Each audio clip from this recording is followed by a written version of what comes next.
O Nintendo 64 foi um videogame inesquecível para a quinta geração de consoles, principalmente por apresentar ao público pela primeira vez e com qualidade universos totalmente criados em 3D para um console de mesa. O Super Mario 64 foi uma verdadeira revolução tecnológica na indústria dos videogames. Seus conceitos são aplicados até hoje no universo dos games. Então hoje nós iremos debulhar a trajetória desse revolucionário e grandioso console da Nintendo. Vamos juntos nessa viagem de volta aos anos 90. Mario!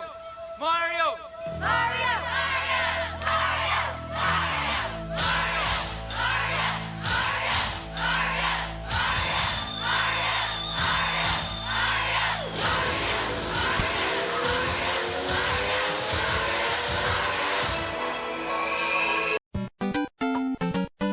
Por quase uma década, a Nintendo dominou o mercado de consoles de mesa. Entre o querido Nintendinho, Nintendo 8-bits, que foi uma verdadeira febre mundial, e o inesquecível Super Nintendo, que, diga-se de passagem, passou longe de ter vida fácil na liderança do mercado de consoles, pois enfrentou um player de grande destaque, o Mega Drive da Sega. Super Nintendo e Mega Drive rivalizaram na geração 16 bits e proporcionaram para a história da indústria dos games momentos marcantes e inesquecíveis, em uma disputa que ficou conhecida como a Console War dos anos 90. Inclusive, fica aqui a dica de um belíssimo documentário feito pela HBO. Console Wars retrata um pedacinho do que foi essa verdadeira batalha travada entre Sega e Nintendo nos anos 90. Embora o Super Nintendo tenha sido bem sucedido na sua disputa particular contra o Mega Drive, vencendo a duras penas essa batalha épica, as vendas do console da Big N também sofreram um revés, afetadas pela recessão japonesa dos anos 90. No final da década de 1980, as anormalidades no sistema econômico japonês alimentaram uma bolha especulativa de grande escala. Tentando desinflar a especulação financeira, o Banco Central do Japão aumentou drasticamente as taxas de empréstimos interbancários no final de 1989. Esta política adotada pelo governo japonês causou a explosão da bolha e a quebra do mercado de ações japonês. Após o colapso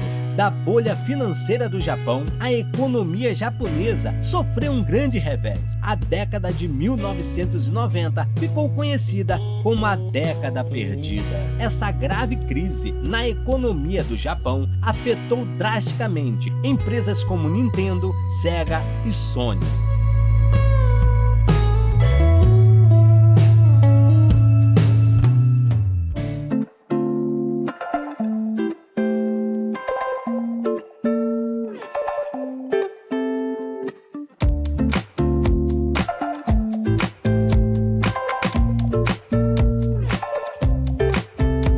Apesar de todo esse dilema da economia japonesa, a indústria dos videogames vivia um verdadeiro glamour. Pós-crise de 1983, o famoso crash dos games. Vários foram os casos de sucesso: Nintendinho, Master System, Mega Drive, Super Nintendo. Apesar do domínio das duas gigantes japonesas, Sega e Nintendo, o cenário jamais fora tão favorável para o surgimento de novas empresas e também para aquela que tentava recuperar toda a sua glória do passado. Estamos falando da Atari. Enquanto a 3DO Company surgia com seu poderosíssimo 3DO, a SNK apostava todas as suas fichas no seu Neo Geo CD. A Atari apresentava o seu Atari Jaguar de 64 bits, entre aspas, e a Commodore apresentava o Amiga CD32. Desde o lançamento do Super Nintendo em 1990, a Big N liderava as vendas da indústria dos games, apesar de toda a pressão que a Sega colocava com o seu Mega Drive. Sua posição confortável lhe permitiu estender a vida útil do console e assim planejar com mais calma o lançamento de sua próxima plataforma de games, ao contrário do que acontecera com o desenvolvimento do Super Nintendo, que fora feito às pressas. A Nintendo articulou com a Sony e a Philips o desenvolvimento de um novo periférico que permitiria ao Super Nintendo rodar jogos em CDs.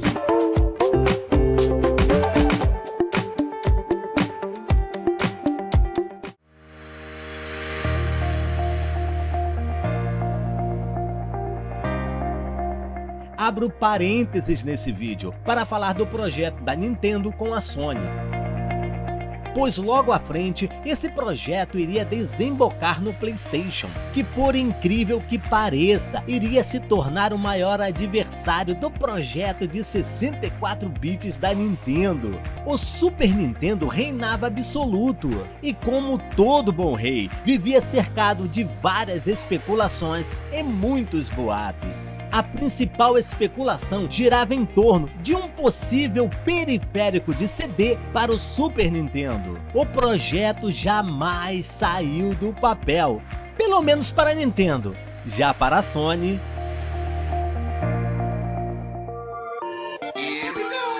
o relacionamento entre essas duas empresas começou em 1986. Nesse ano, o Famicom, ou Nintendo 8-bits, como é conhecido nos Estados Unidos, já possuía 3 anos e reinava absoluto, tanto na terra do Sol Nascente como na terra do Tio Sam. A Nintendo estava de olho na possibilidade de produzir mídias ópticas para produzir os seus jogos. Com isso em mente, a Nintendo começou a trabalhar no seu Famicom Disk System e no seu disco magnético. O que era uma ideia promissora, rapidamente se revelou em um grande problema para a Big N.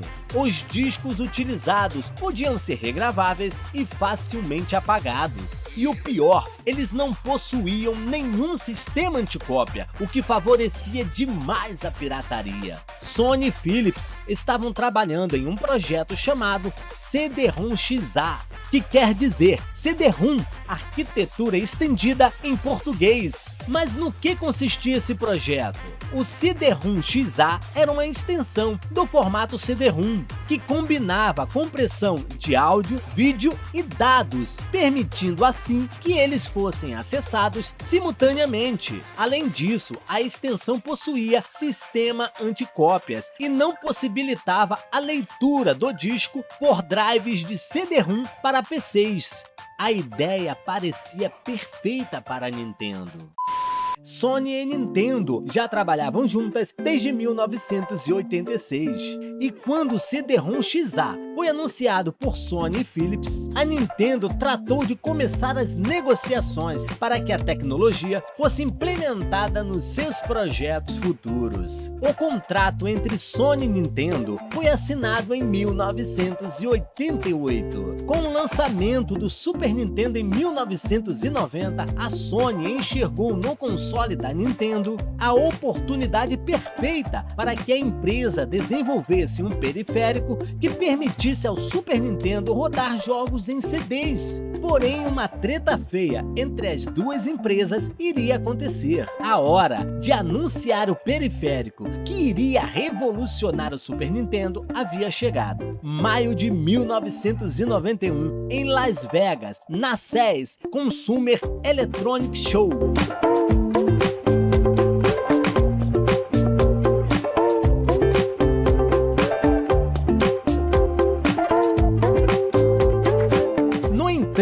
Poucos dias antes da CES de 1991, Hiroshi Yamauchi, então presidente da Nintendo, leu o contrato estabelecido entre as duas grandes empresas em 1988 e constatou que o acordo inicial dava plenos poderes à Sony. podendo ela explorar todo e qualquer título produzido no formato SNES CD-ROM. Isso aqui entre aspas. 3 anos depois, ele foi ler o contrato? Inaceitável! Essa foi a palavra dita por Yamauchi. O presidente da Nintendo cancelou todos os planos de parceria com a Sony. E naquela mesma CES que estava planejado o anúncio entre Sony e Nintendo, em 1991, Howard Lincoln, então presidente da Nintendo of America, subiu ao palco e anunciou que quem produziria o periférico para o Super Nintendo não seria mais a Sony, e sim a Philips. Posteriormente, soube-se que Howard Lincoln e Minoru Arakawa, presidente e fundador da Nintendo of America, foram à Europa até a sede da Philips e fecharam uma aliança que, ao contrário do que ocorreria com um contrato firmado com a Sony, manteria todos os poderes nas mãos da Nintendo.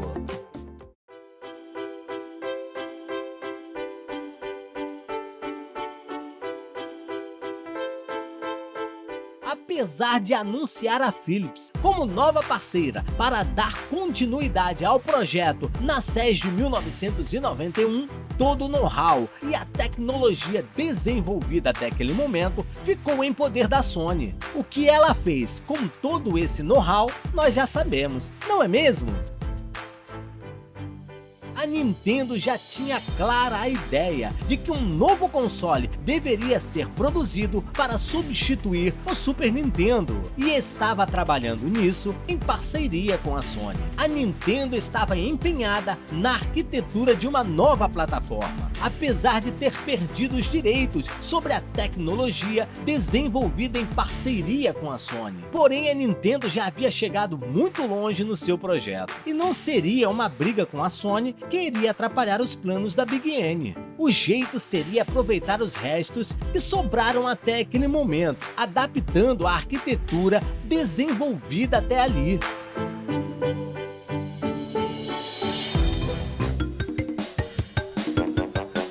O ano era 1993. A Sony, antiga aliada da Nintendo, estava prestes a lançar o seu primeiro console, o PlayStation. O mercado já vivia, àquela altura, a sensação dos consoles de 32 bits. Só se ouvia falar na geração 32 bits. Sega Saturn, Panasonic 3DO, PlayStation da Sony. A euforia tomara conta do mercado. A Nintendo tinha o projeto em mãos, porém não achava ninguém à altura para tocar o projeto em frente. Depois da crise com a Sony, muitos desenvolvedores ficaram com o pé atrás em firmar alguma parceria com a Nintendo. E a Philips, ela estava ocupada trabalhando no seu próprio console, o Philips CDI. Faltavam parcerias para o fornecimento do microprocessador e do chip gráfico para o novo console da Big N. Hitachi, Yamaha, Motorola, LSI, todas as empresas estavam comprometidas ou com a Sony ou com a Sega. A situação estava difícil para a Nintendo.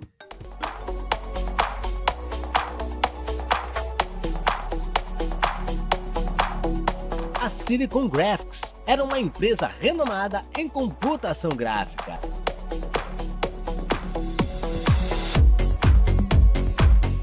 A empresa tinha um interesse em expandir a sua tecnologia para o mundo dos games e buscava parcerias para esse projeto. O desejo da Silicon Graphics era criar um hardware poderoso, mas com preço acessível, diferente das suas estações gráficas profissionais, que custavam uma fortuna. Sem experiência na área dos videogames, a Silicon Graphics sai em busca de uma parceria que fosse viável ao seu projeto. Era o início dos anos 90. A Silicon Graphics viu na Sega o potencial que ela precisava para colocar o seu projeto em andamento. James Clark, fundador da Silicon Graphics, apresentou a Tom Kalinske, presidente da Sega of America, uma CPU baseada na linha de processadores MIPS R4000.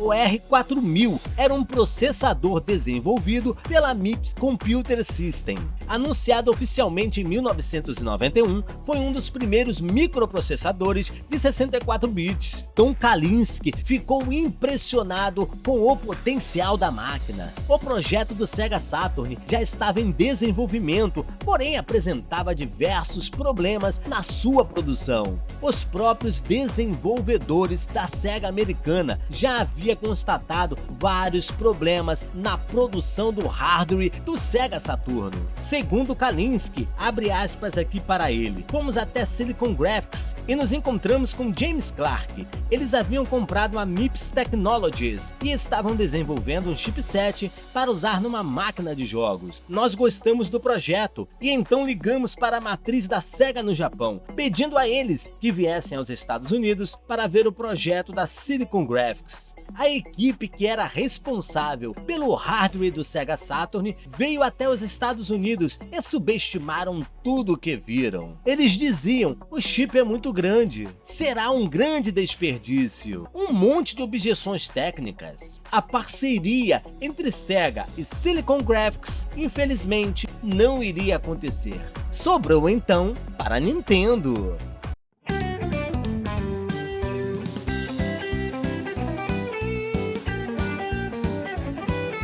Por incrível que pareça, a sugestão para a Silicon Graphics procurar a Nintendo partiu do próprio Tom Kalinske. Abre aspas aqui para Tom Kalinske. Voltei a falar com Jim Clark, que era presidente da Silicon Graphics, e informei a ele que a Sega, infelizmente, não compraria a ideia da empresa. E ele me perguntou aflito, bom, e agora, o que eu vou fazer? Então respondi, bom, tem uma outra companhia de games na área de Seattle. Acho que o nome começa com a letra N. Fecha aspas aqui para Tom Kalinske.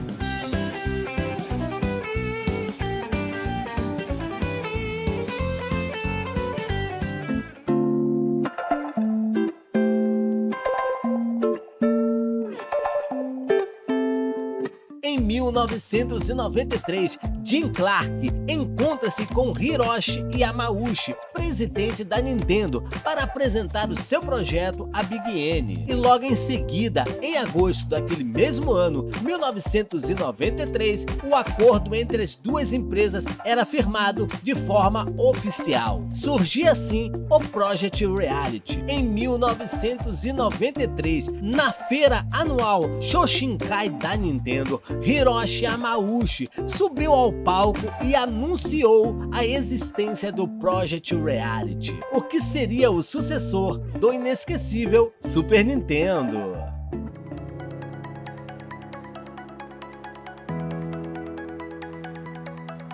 Esse projeto estava sendo construído em parceria com a Silicon Graphics, que pretendia levar ao novo console da Nintendo gráficos 3D em alta qualidade, porém com um custo relativamente baixo para a tecnologia de alta performance apresentada na época, cerca de $300. Isso era algo impensável nos anos 90 para uma tecnologia 3D de ponta. A parceria entre a Nintendo e a Silicon Graphics criou uma expectativa gigantesca em torno do Project Reality, já que a Silicon Graphics havia sido a grande responsável pelas CGIs em Jurassic Park e Exterminador do Futuro 2.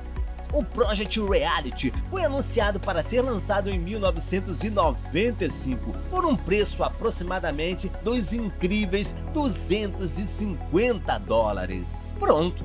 A grande expectativa estava criada em torno da Nintendo. Porém, nenhuma informação adicional sobre o Project Reality seria mostrada até a CES de 1994, que aconteceu em Las Vegas, nos Estados Unidos. Durante o evento, os convidados puderam assistir a grandes demonstrações do que poderia ser a tecnologia gráfica que seria implementada no futuro console da Nintendo. Em uma das demonstrações, um tubarão foi visto nadando no oceano, destacando os efeitos que o novo console poderia fazer, e tudo isso em tempo real. Na segunda demonstração, foi vista algumas CGIs mostrando os horizontes de algumas cidades, sendo renderizadas para as especificações do Project Reality. Essas demonstrações ajudaram a Nintendo a demonstrar o quão poderoso seria o próximo videogame da Nintendo. Depois da CES, o hype em torno do Project Reality da Nintendo atingiu patamares gigantescos. Todos queriam mais informações a respeito do novo console da Nintendo. Infelizmente, as coisas nos bastidores da Silicon Graphics não andavam muito bem. Vários problemas com os executivos começaram a surgir. A Nintendo tentava então passar isenta, demonstrando uma certa distância com os executivos da Silicon Graphics. Na primavera de 1994, a Nintendo divulgou algumas imagens que mostravam o design do console, a logomarca que estampava o nome Nintendo Ultra 64, um cartucho e nenhum controle. As primeiras notícias davam conta de um videogame baseado em cartucho, com entrada para um possível acessório de CD, portas para som Dolby Surround e outros efeitos em 3D. A adoção de cartuchos causou um certo desconforto entre jogadores e mídia especializada da época. Porém, a Nintendo defendia severamente a ideia de cartuchos ao invés dos CD-ROMs, que Sega, Sony e outras empresas da época adotaram em seus respectivos consoles. Ainda em 1994, a Nintendo comprou cerca de 4% de participação na Rare, desenvolvedora britânica, que teria boa experiência com as estações gráficas da Silicon Graphics.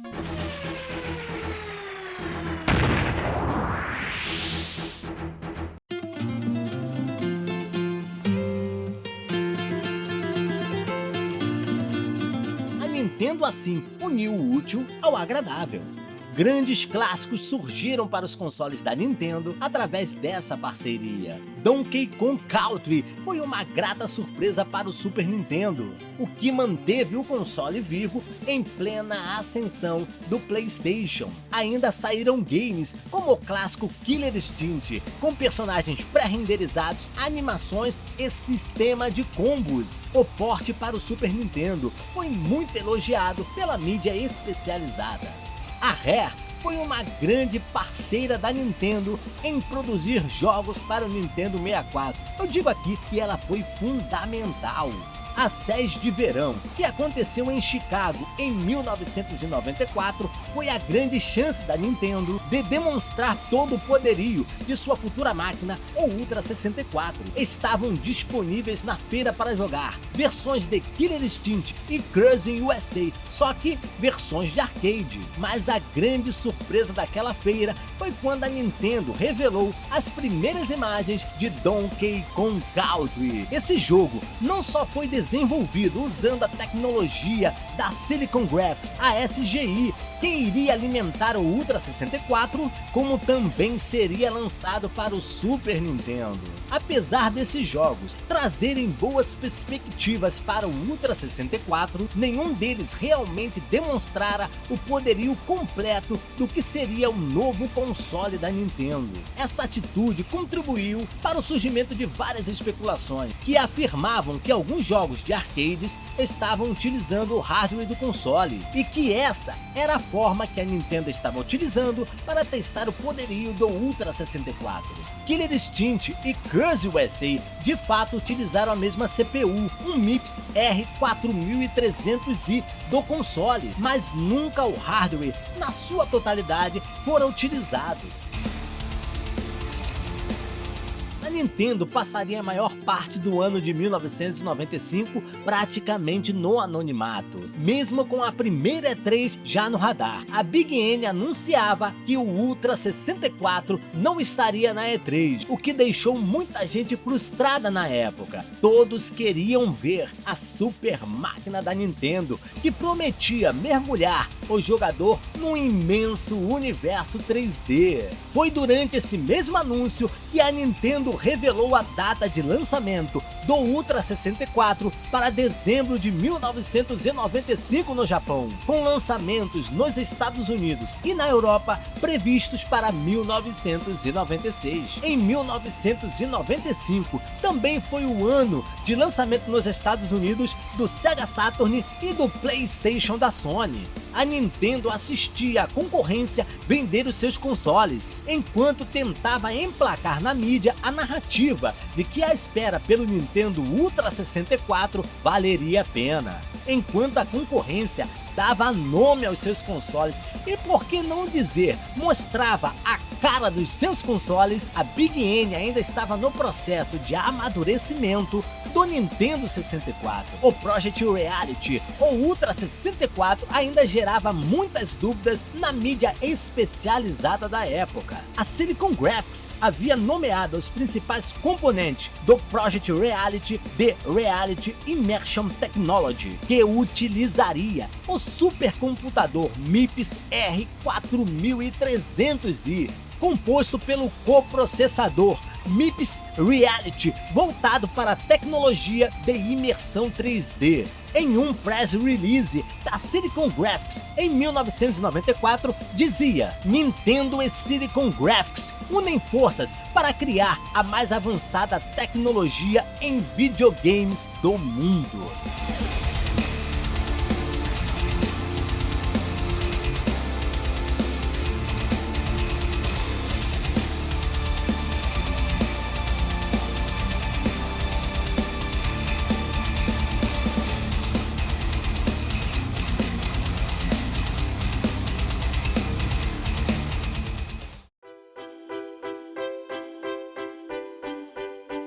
Sob o comando do diretor de engenharia Jim Foran e o arquiteto-chefe de hardware Tim Van Cook, o Project Reality Immersion se iniciava, prometendo uma grande revolução no entretenimento eletrônico. A plataforma inicial de desenvolvimento de jogos para o Project Reality foi desenvolvida pela Silicon Graphics e vendida sob o supercomputador Onyx, custando a bagatela de $100 mil. O projeto visava o lançamento de games para arcades em 1994 e para o futuro console da Nintendo, o Ultra 64, em 1995. O Silicon Graphics Onyx foi uma série de computadores com sistema de visualização 3D, equipados com a maior tecnologia em computação gráfica disponível pela Silicon Graphics à época. Lançado em 1993 e vendido em dois modelos, o Desk Side, baseado num PC desktop, e o Rack Mount, com codinomes Evered e Terminator.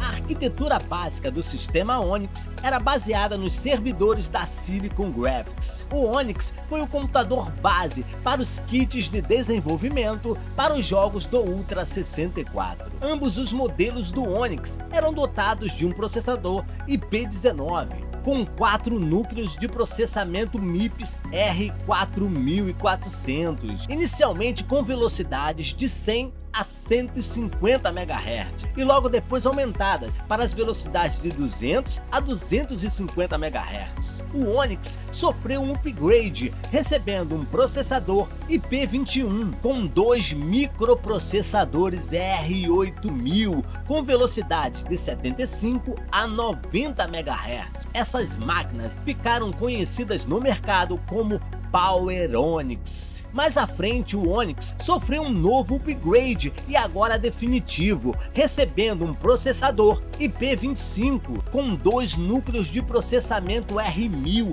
a 195 MHz. A parte gráfica do Onyx consistia no sistema Reality Engine 2 ou VTX, o sistema definitivo que serviu de base para o Nintendo 64. O Infinity Reality foi introduzido no sistema Onyx em 1995.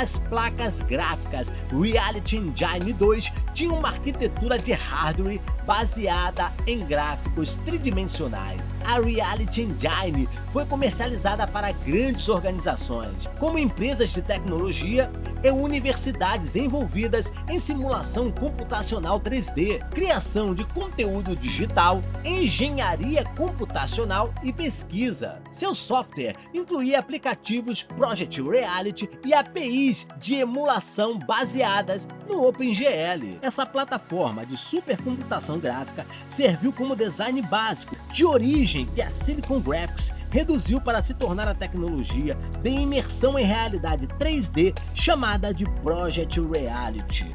Em 23 de junho de 1994, a Nintendo anunciou o novo nome oficial do console, que passou de Project Reality para o Ultra 64, como já foi dito aqui nesse documentário. O primeiro grupo de desenvolvedores selecionados pela Nintendo ficou conhecido como o Dream Team e consistia em um grupo de empresas especializadas e familiarizadas com o sistema de gráficos 3D da Silicon Graphics. Eram essas as empresas: a própria Silicon Graphics, alias Research, a Rambus, a Multigem, a Rare, WMS Industries, a Acclaim Entertainment, muito conhecida do mundo dos games nos anos 90, a Williams Entertainment, DMA Design, a Ocean, Time Warner Interactive e a Mindscape. Ao adquirir a plataforma de supercomputação gráfica do Project Reality, a Nintendo e o seu Dream Team estavam prontos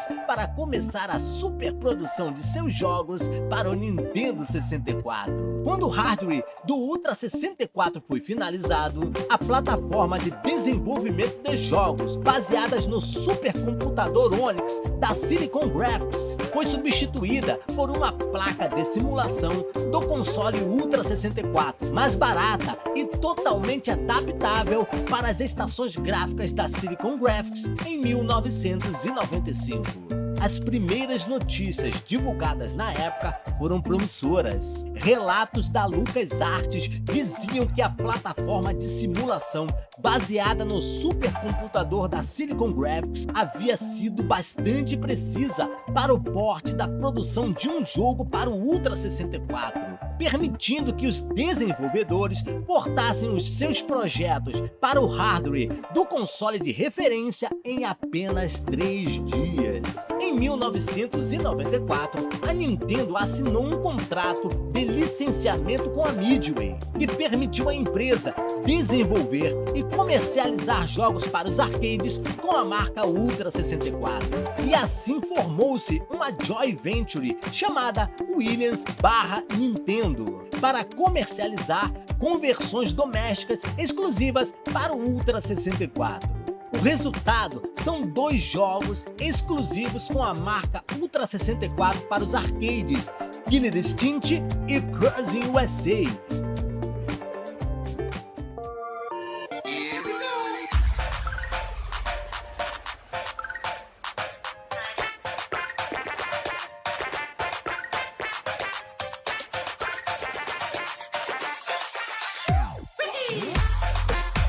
O console havia sido programado para ser lançado no Natal de 1995.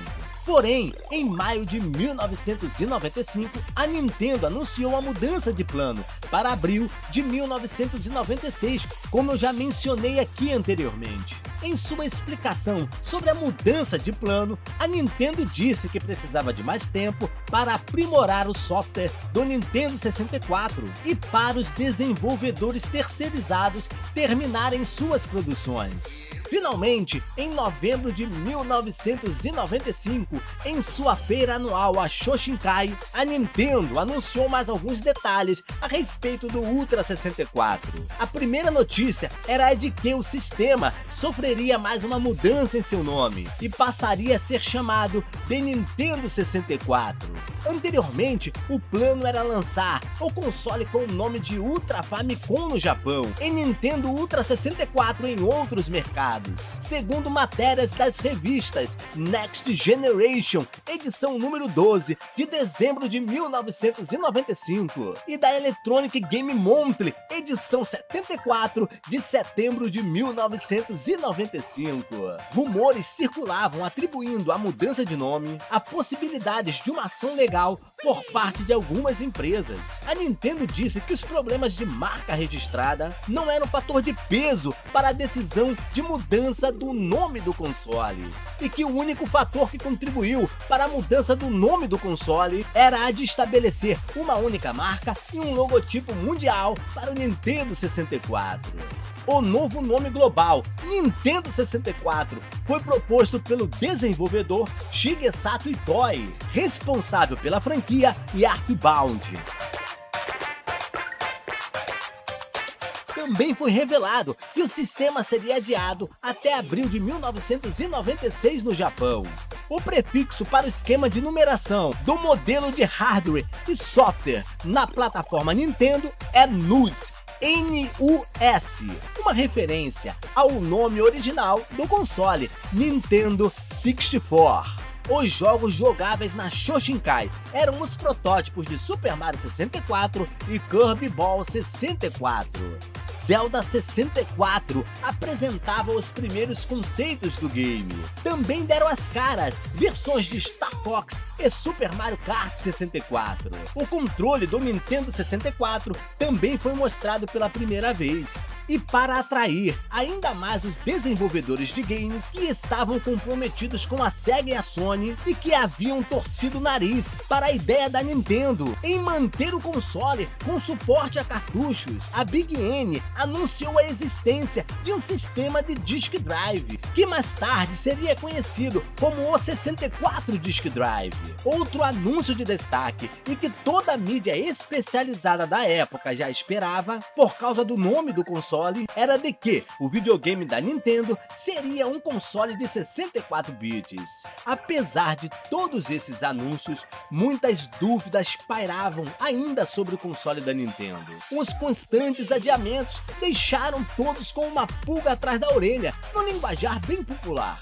Tais notícias que circulavam era de que os adiamentos ocorriam pela falta de jogos e que as empresas do Dream Team estavam com dificuldades para produzir os games para a nova plataforma da Nintendo. O lançamento do Nintendo 64 se tornara algo muito sombrio.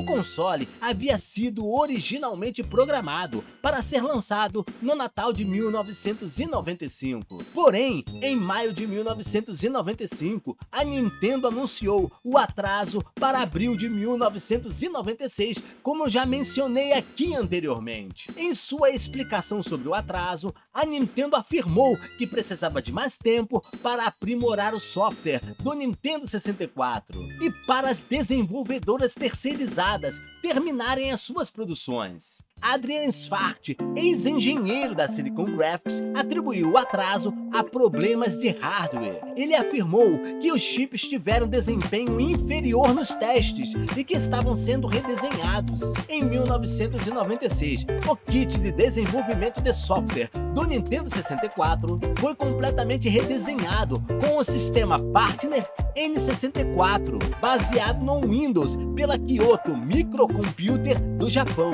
A data de lançamento do Nintendo 64 foi adiada novamente, de abril de 1996 para 23 de junho de 1996 no Japão. A Nintendo deu outra desculpa. Disse que o motivo desse último atraso se dava porque estudos da equipe de marketing da empresa indicava que a Nintendo não seria capaz de fabricar unidades suficientes para atender a demanda até abril de 1996, o que irritou os varejistas, da mesma forma que a Sega havia feito com o lançamento do Sega Saturno. Uma luz amarela se acendia em todo o mundo dos games. Para neutralizar a possibilidade de os jogadores ficarem impacientes com a espera do Nintendo 64 e comprarem um dos vários consoles concorrentes, a Nintendo fez um intenso marketing em cima do sistema Nintendo 64, com slogans como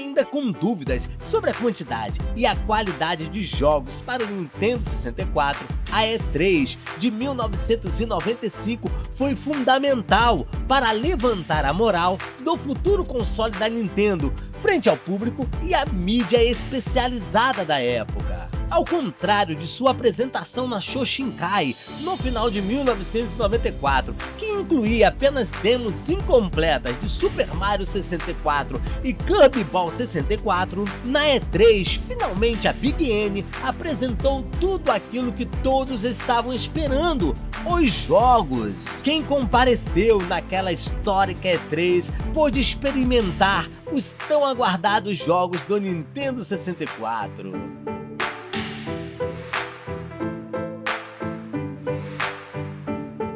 Os representantes da Nintendo estavam presentes, demonstrando toda a tecnologia e avanço do controle analógico para o Nintendo 64. O preço final do sistema também foi anunciado e confirmara toda aquela história da Silicon Graphics em apresentar ao público algo com tecnologia 3D ao alcance de todos. $250 era o preço anunciado pela Big N. Após aquela histórica E3, a empolgação com o console da Big N foi às alturas novamente. Apesar de tantas especulações e um certo mal-estar causado pelos constantes adiamentos do console, o Nintendo 64 finalmente deu as caras no dia 23 de junho de 1996 no Japão. Para o lançamento japonês, 300.000 unidades do console estavam disponíveis e todos os consoles foram vendidos naquele mesmo dia. Embora a remessa inicial de 300.000 unidades tenha se esgotado no primeiro dia, a Nintendo evitou, e com sucesso, o pandemônio do dia de lançamento do Super Famicom, usando um varejo mais amplo com redes que incluíam lojas de conveniência. Os jogos disponíveis para o Nintendo 64 no lançamento foram Super Mario 64, Pilot Wing 64 e Saiku Habusoji. Super Mario 64 foi o grande lançamento de sucesso para o Nintendo 64.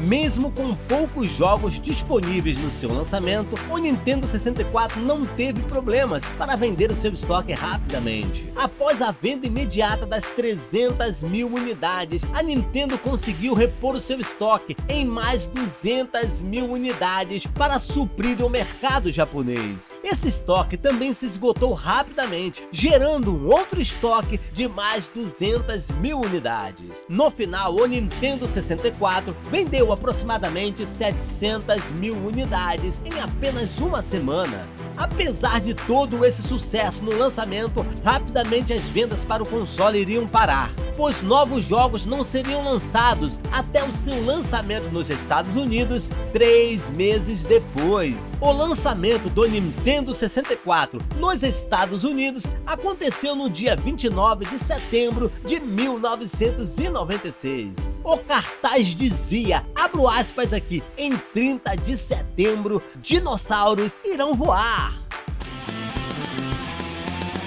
Apesar da agenda local apontar dia 30, algumas lojas colocaram o console à venda bem antes desta data, claro, sem autorização da Nintendo. Scott McCall, um dos principais jornalistas, escreveu à época, abre aspas aqui para ele, em um passo meio que surpreendente, o Nintendo 64, na verdade, foi lançado nos Estados Unidos no dia 26 de setembro de 1996, 3 dias antes do previsto. Mas este passo não foi autorizado pela Nintendo. A varejista de brinquedos KB foi a primeira a lançar o Nintendo 64 sem permissão oficial da Nintendo. Em seguida, por queda de confiança com relação à data prevista para o lançamento do Nintendo 64, a Nintendo se viu obrigada a permitir que todas as demais lojas vendessem também o Nintendo 64 de forma antecipada. Apesar desse ok da Nintendo para a venda antecipada do seu console, muitos consumidores tiveram dificuldades para encontrar o produto até os dias 28 e 29 de setembro. Canadenses, em particular, sofreram para encontrar um revendedor que estivesse fazendo a venda antecipada. Com Com o sucesso inicial do Nintendo 64 no Japão, as expectativas eram altas com o lançamento do console nos Estados Unidos. Um mês antes do lançamento, a Nintendo anunciou que, devido ao grande sucesso de lançamento que foi no Japão, o preço seria reduzido dos $250 para os incríveis $199. Um preço absurdo para entrar de vez na batalha contra o Sega Saturn da Sega e o PlayStation da Sony, que já estavam no mercado. Apesar da falta de jogos no lançamento do Nintendo 64 nos Estados Unidos, vale ressaltar que apenas 3 jogos estavam disponíveis. Eram eles Super Mario 64, Pilot Wing 64 e Wave Race 64. O console venderia 300.000 unidades em apenas um dia, tornando o lançamento do Nintendo 64 um verdadeiro sucesso, apesar de toda a confusão armada com as lojas revendedoras.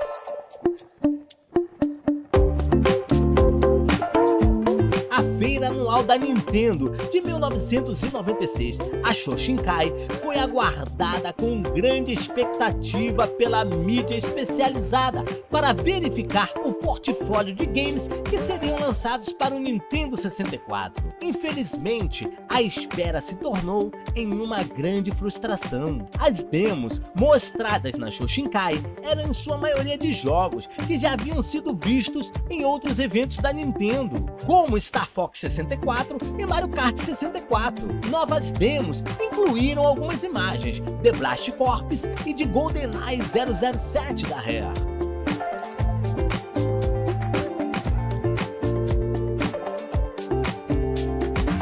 Um novo conceito de Zelda 64 também foi apresentado, mostrando o Link em uma aparição fenomenal e que chamou a atenção do público presente. O 64 Disk Drive foi mostrado mais uma vez, mas desta vez trazia as especificações e foi mostrado também uma conversão de Mario 64 rodando no Disk Drive. Apesar da escassez de jogos para o Nintendo 64, as vendas do console da Big N continuavam a subir. O console vendeu cerca de 1,5 milhões de unidades até dezembro de 1996. Um feito que o Super Nintendo demorou para conseguir em até 7 meses. No final de 1996, a Nintendo encontrava-se em uma posição favorável que poderia colocá-la novamente na liderança do mercado de consoles, com um lançamento no Japão e nos Estados Unidos que superou tanto a Sega quanto a Sony. A Nintendo estava rapidamente recuperando seu reinado, pelo menos era isso que parecia. O lançamento do Nintendo 64 nos Estados Unidos foi apoiado por uma campanha intensa de marketing. Cerca de 54 milhões de dólares foram investidos em campanhas de propaganda, e a empresa que ficou responsável por essa área de atuação foi a Leo Burnett Worldwide, uma empresa de publicidade americana com sede em Chicago. Enquanto os concorrentes Sega Saturn e PlayStation da Sony focavam todas as suas fichas nos públicos-alvos adolescentes e adultos, o público-alvo da Nintendo era o dos pré-adolescentes. Várias campanhas de marketing famosas permearam a vida do Nintendo 64. Uma das mais famosas traziam o slogan Get On ou Get Out.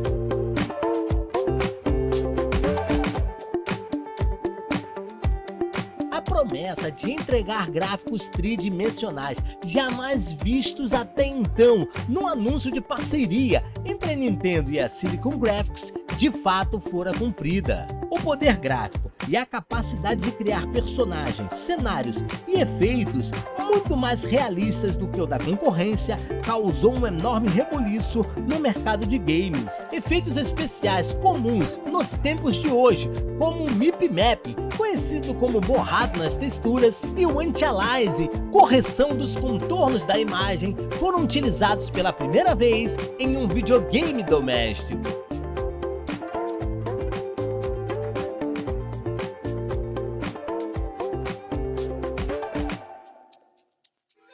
O Nintendo 64 recebeu muitas críticas positivas da mídia especializada. No programa G4 Tech TV, o Nintendo 64 foi eleito o número 1 pelos telespectadores que ficaram impressionados com a tecnologia 3D apresentada pelo novo console da Nintendo. Em fevereiro de 1996, antes mesmo do lançamento do console, a revista Next Generation chamou o Nintendo Ultra 64 de o segredo mais bem guardado dos videogames. E logo após o lançamento do console, a mesma revista Next Generation chamou o console da Big N de a máquina de jogos mais poderosa do mundo. A revista Time elogiou os cenários 3D construídos de forma realista e a jogabilidade fornecida pela combinação de processamento gráfico rápido e o controle sensível ao universo 3D criado em Super Mario 64. No lançamento, o Los Angeles Times chamou o sistema de a máquina de jogos mais rápida do mercado. A revista Time nomeou o Nintendo 64 como a máquina do ano de 1996 e ainda disse que o Nintendo 64 era a experiência tridimensional mais realista e atraente já apresentada por um computador. A Time creditou ao Nintendo 64 a revitalização da indústria de games e sugeriu que o console da Big N desempenharia um papel fundamental na introdução da tecnologia digital para as crianças. A Popular Electronics elogiou o hardware do sistema, chamando suas especificações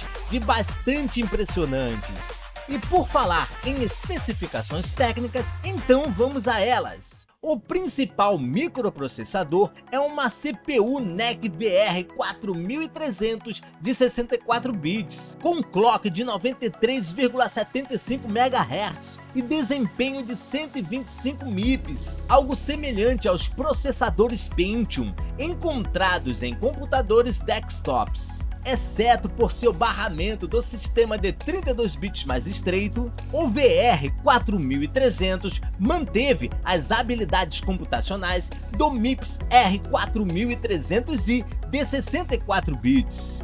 Os jogos do Nintendo 64 geralmente usavam operações de dados de 32 bits, mais rápidas e compactas, pois eram suficientes para gerar dados da cena 3D para a unidade de processamento RSP do console. Além disso, o código de 32 bits é executado mais rápido e requer menos espaço de armazenamento, o que podemos dizer que é um bônus nos cartuchos do Nintendo 64. Em termos de memória RAM, o Nintendo 64 foi um dos primeiros consoles a implementar um sistema de memória unificado, ao invés de ter bancos de memórias separados para as operações da CPU, áudio e vídeo.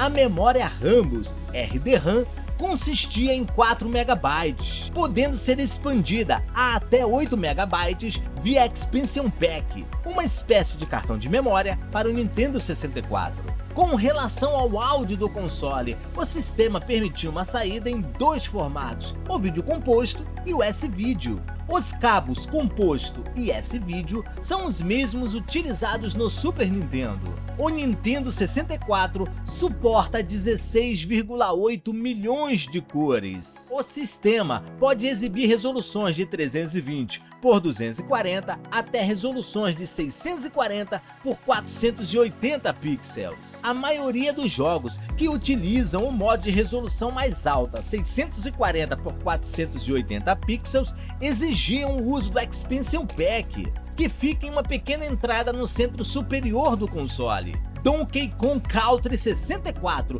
e Zelda Majora's Mask são exemplos de jogos que exigem o uso do Expansion Pack. O Nintendo 64 é um console com várias características que o tornaram único, principalmente por conta do seu controle analógico e de seus acessórios revolucionários para a época. Uma das principais características do Nintendo 64 era de que a Nintendo insistiu em usar a mídia em cartucho, enquanto a maioria dos consoles da quinta geração optaram pela mídia em CD-ROM. O console conta com 4 entradas para os controles, o que sugeria um foco maior no multiplayer.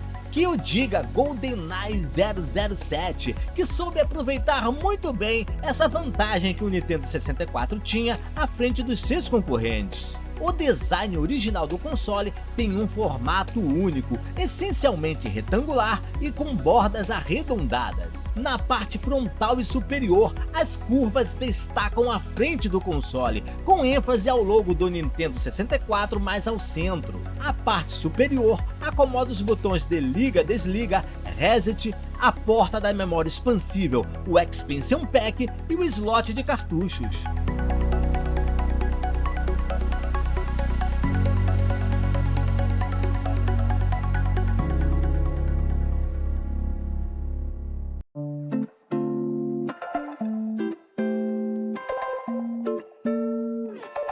O controle do Nintendo 64 possui um formato único. Foi projetado em cima da letra M, possui 10 botões, um controlador analógico e um direcional de pad. Inicialmente complexo de se usar, principalmente para os usuários tradicionais que vinham da 4ª geração de consoles. É composto por um direcional em cruz, botões A e B, um D-pad com 4 botões, um botão Start, o gatilho Z atrás do controle e a alavanca analógica, que era o seu aspecto mais notável, o que foi herdado por quase todos os controles domésticos posteriores. O direcional analógico do controle dava mais sensibilidade ao controle dos personagens no universo 3D, além de quebrar a fronteira das 8 direções impostas pelo controlador de pad.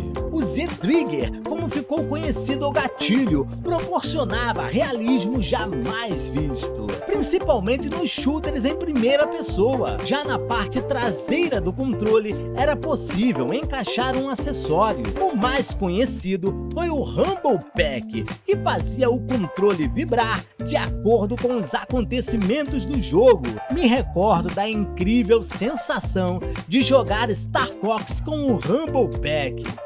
Que saudade! A sensação de interatividade era inédita.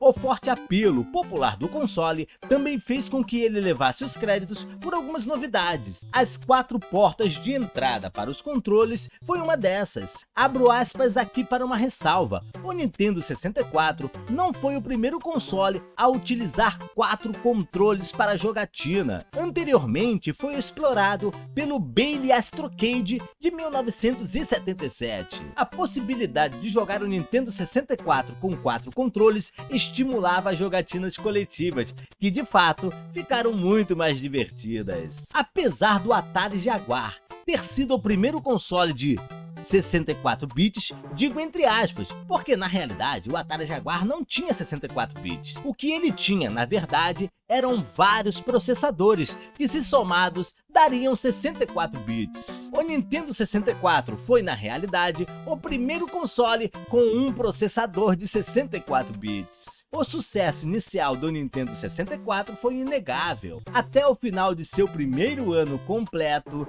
3,6 milhões de unidades foram vendidas nos Estados Unidos. A revista Business informou que o Nintendo 64 foi o grande responsável pelo aumento de 156% nas vendas da Big N em 1997. Passada a euforia do primeiro ano de lançamento do Nintendo 64, percebeu-se que o grande calcanhar de Aquiles do console da Big N era a sua mídia de armazenamento. A Nintendo espantou produtoras e limitou o potencial do console com a utilização da mídia em cartuchos. No Japão, o console não teve tanto sucesso após as primeiras semanas de lançamento, ficando atrás do PlayStation da Sony e do Sega Saturn. Benimaru Ito, desenvolvedor de Earthbound e amigo particular de Shigeru Miyamoto, especulou em 1997 que a menor popularidade do Nintendo 64 no Japão se dava pela falta de jogos.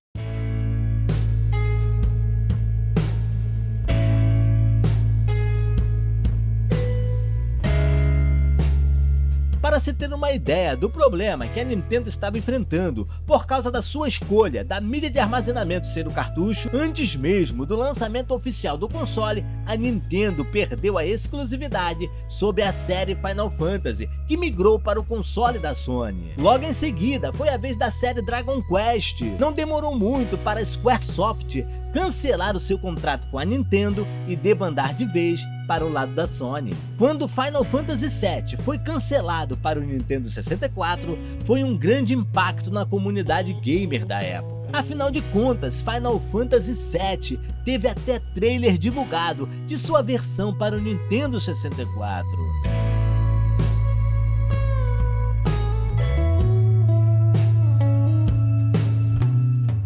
Se não bastasse os custos de produção de um cartucho serem altíssimos, chegando a custar $20 por cartucho, por incrível que pareça, a Nintendo dominava todo o processo de produção, cobrando royalties altíssimos das desenvolvedoras. Sim, tudo era feito pela própria Nintendo. Lembra-se do contrato que foi cancelado com a Sony? Lembra-se do contrato que foi assinado com a Philips? Pois é, aqui é a Nintendo sendo Nintendo. Imagina só, a produtora tinha que pagar a Nintendo para produzir os seus próprios jogos. Ou seja, não bastava a empresa alimentar o console da Big N com os jogos, a empresa ainda tinha que pagar a ela para produzir seus cartuchos. Complicado demais.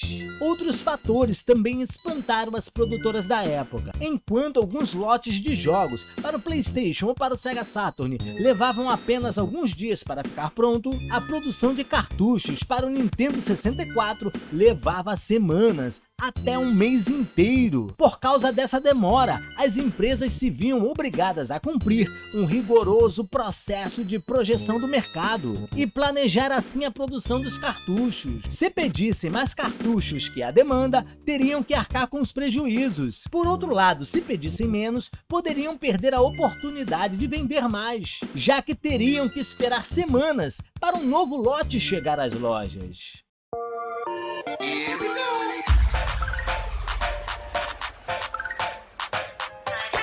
A capacidade de armazenamento dos cartuchos também era algo que preocupava tanto os produtores quanto os desenvolvedores. Enquanto um CD conseguia armazenar até 650 MB de dados, o cartucho ficava limitado a apenas 32 MB.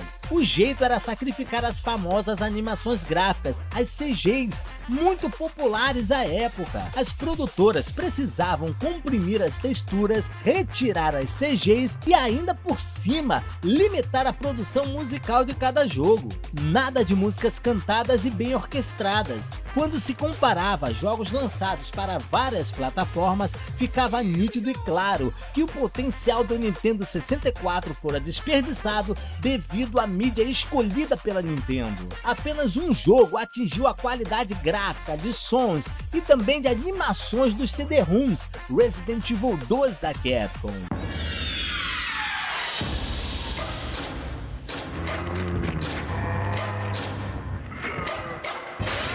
Lock the door. Turn out the lights. Pretend it's just a nightmare. The most intense survival game ever created. Resident Evil 2. Now for Nintendo 64.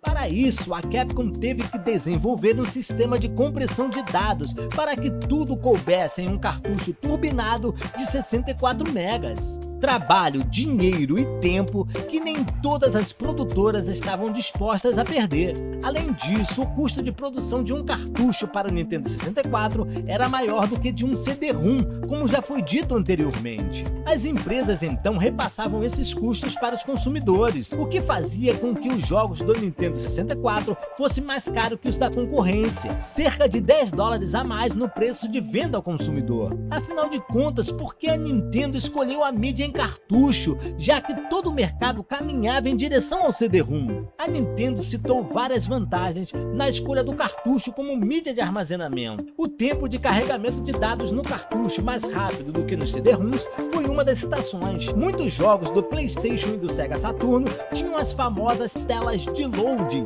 entre aspas, carregamento nos jogos, enquanto no Nintendo 64 elas quase não existiam. A Nintendo também citou o fato de que os cartuchos eram bem mais difíceis de piratear do que os CD-ROMs.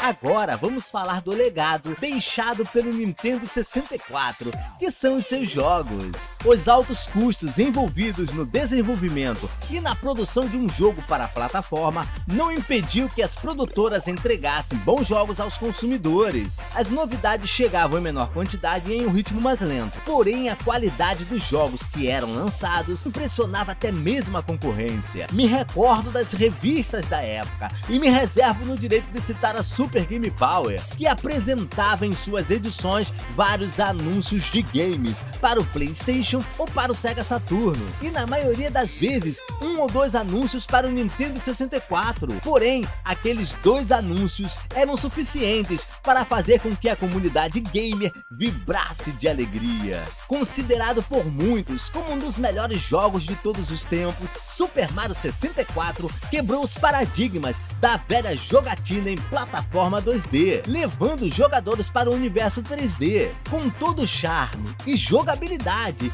que encantou os jogadores da época. Eu mesmo fui um dos que se apaixonou por Super Mario 64. Cenários bem projetados e coloridos surpreendiam e encantavam os jogadores em todo o mundo. A versão tridimensional de Mario fazia o jogador explorar ao máximo a novidade do controle analógico do Nintendo 64. GoldenEye 007 definiu um novo patamar para os shooters em primeira pessoa. O jogo usava e abusava de toda a tecnologia que a Nintendo havia colocado na produção de seu controle para o Nintendo 64. O botão Z-Trigger foi usado de forma esplêndida na jogabilidade de GoldenEye 007. O multiplayer com mais 3 amigos em tela dividida rendeu muitas horas de diversão, fosse em casa com os irmãos ou na locadora com os amigos. Mario Party levava a alegria das gincanas coletivas para o console. Conker Bad Fur Day apresentava ao mundo o esquilo falastrão boca suja e esquisito. Donkey Kong 64 levou o gorila mais famoso da era 16 bits para o universo 3D. Apesar de receber pouco apoio das third parties, a Nintendo teve que se virar para conquistar os consumidores. O resultado são jogos que até hoje permanecem na lembrança de muitos jogadores. Mario Kart 64, Star Fox 64, The Legend of Zelda Ocarina of Time, Super Smash Bros, Banjo-Kazooie, Pokémon Stadium. Foram mais de 400 títulos que marcaram época e agradaram a gregos e troianos. Era perceptível a ideia da Nintendo em tentar atender a todos os públicos possíveis. À medida que o console ia chegando ao fim do seu ciclo de vida, ficava cada vez mais perceptível que aquela decisão da Nintendo em continuar com a mídia de armazenamento em cartucho havia sido uma decisão errônea da empresa. A limitação imposta por esse tipo de mídia forçou as produtoras a desenvolver ideias mirabolantes para explorar ao máximo as capacidades do console.